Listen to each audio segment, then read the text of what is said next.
Steve, it's a big year, and first day back properly in camp. There's been some swimming, a bit of arm work. It looked hard work for Terry, really. Yeah, it was more a conditioning day, to be honest, more than looking to get his boxing going yet. We've swam hard this morning, done pretty well really in the swimming. Thought he might have struggled a bit more, but he's been doing bits and bobs of training himself, so I think he's been knowing this day's been coming, so he's given himself a bit of an head start. Obviously, in the next couple of months, it's going to be a very big occasion for him against Maurice Hooker. I mean, what are your thoughts on that fight? I see it as early on. I think it'll be difficult because he's ranger, he's tall, and he'll go on his back foot and try and counter. That's what we think he's going to do. But I think when Terry starts establishing himself and putting his own boxing together on him, that's when he'll struggle with it.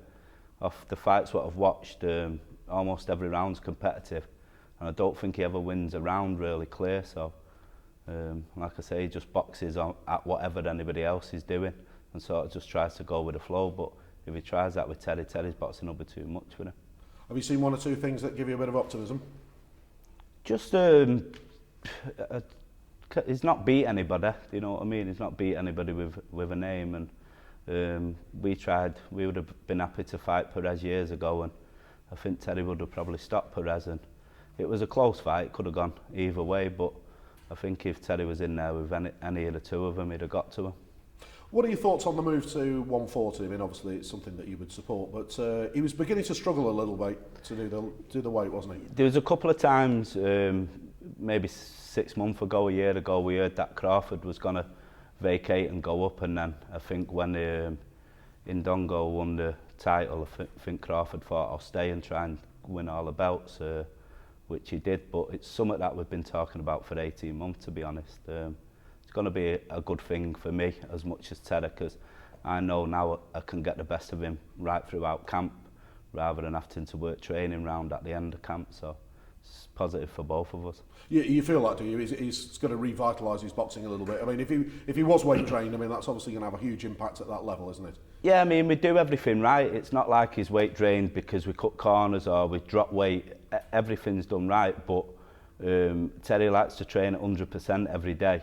And for the last 5 weeks of camp, especially on the last one, he just wasn't there for 4 weeks. And like I say, I was having to ease him up rather than push him full, which he likes to do. So we had to maintain his fitness levels according to what his weight was doing. Maurice Hooker's, of course, a great chance to become a two-weight world champion. There's a bit of a queue behind Maurice Hooker, isn't there, for people wanting to fight Terry? One of them, of course, is Jack Catterall, who you know very well. I mean, that could be potentially made as either as a mandatory or a voluntary, I would think. Yeah, at the time, I thought when we stepped up, we'd probably end up fighting Jack for it because he was up there with the WBO ratings. But if we had to step up and fight Jack straight away for it, we would have jumped at the opportunity. He's been down here. He's a good kid. He's got some good skills. But I think at 10 stone, Terry would definitely be the favourite. He's got the experience. He's the one who's been in the big fights. Jack's last couple of performances have not been great, to be honest. But like I say, to me, he's a good kid, but he's not got the experience. You won't be surprised to hear that both Jack and Haroon Headley are very confident that they would win. Yeah, it's not a secret, you know what I mean? I spoke to Haroon about 6 weeks ago. He helped me out with some sparring for Dale Coyne, and he just said, look, Steve, obviously you know we want to fight with Jack, and boxing's a business, and obviously we'll be waiting, and we hope Terry he beats Hooker, but no, of course, if Jack had the title, we'd won it, wouldn't we? So. Just tell me a little bit about the sparring, and if there's anything that Jack Catterall brings to the ring that concerns you as Terry's trainer. Yeah, I mean, Jack can punch a bit, but Terry's got one of the best chins I've ever seen in boxing, so that don't really worry me. And the first few spars, Jack done well, but it was the first time Terry had really been in with a southpaw, and the last 4 spars he was doing 8 and 10 rounds, and to me Terry was the boss of it. Terry's also one of those fighters, I believe, who doesn't necessarily bring it all out in sparring, yeah? Sometimes he does, yeah. I mean, sometimes kids come up here and they don't realise what they've come up against, and they go home scratching their head, and sometimes they think they'll come back and do better, but they don't. Terry will do better again, and quickly you don't see him again, or they'll say we've got some other sparring. But when he's on form, he's a nightmare for anyone. Sometimes he's tired because we train hard. Sometimes I'll spar him when he's tired on purpose. No, because you don't know how you're going to be on fight night. Sometimes after round 6 you might hit a bit of a wall, so you've got to know you can come through it. So he'll spar fit, sometimes he'll spar unfit, sometimes he'll spar fresh, sometimes he'll spar tired. But when he brings it, no one competes with him. Obviously Catterall's camp are very keen for the fight and they're very confident that they could win it. They're going to be, aren't they? But what would you say in response to that, really? I mean, where do you think Terry's qualities are above Jack Catterall?